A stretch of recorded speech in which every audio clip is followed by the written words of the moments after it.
एक जना के मरद बियाह करके बहरा चल गए बनी, कुछ भइल गइल नहीं खे। अब वो औरत परेशान बड़ी कि एगो चिन्हा मिल जात तो कुछ काम बनत।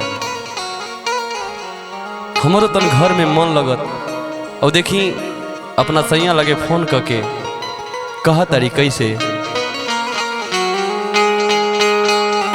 हर लेला तत्काल टिकट अब फगुओ बाइल निकट। कैसे कहता रे विजय भैया, हर लेला तत्काल टिकट फगुओ बाइल निकट, लेला तत्काल टिकट फगुओ बाइल निकट।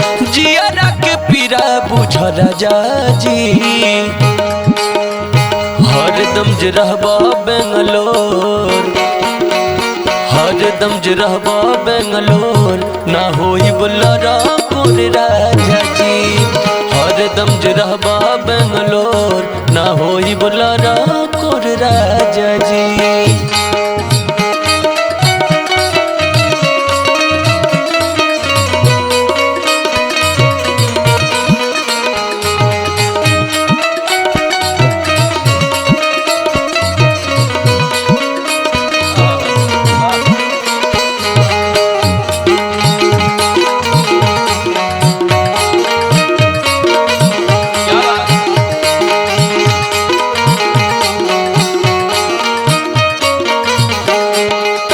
देखी कह तारी कैसे, किन किन धैले बानी ढेर के खेलावना,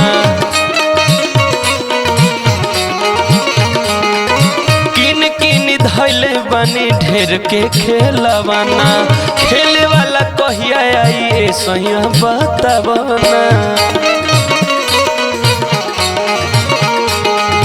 खेले वाला कहिया आई सैया बतावना।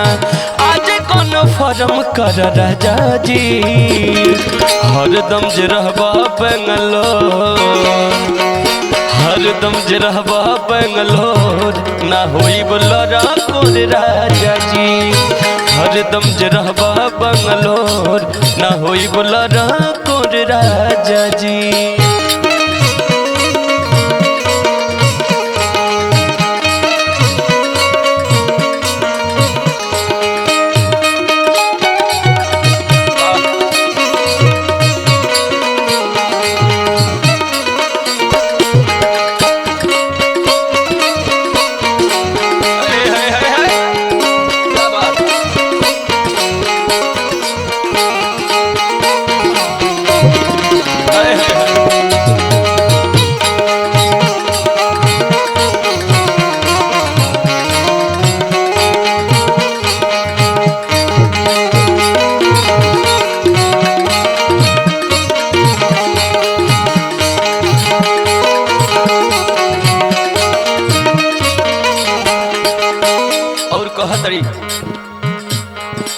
सुना सुना लागेला से जरिया तोहरा बिना,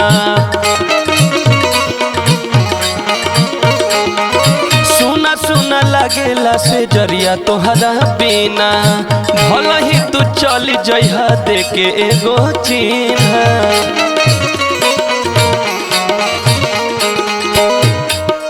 सुना सुना लागेला से जरिया तोहरा बिना, भला ही तू चल जइहा देके एको चिन्हा, बन के पवनवा आजा राजा जी,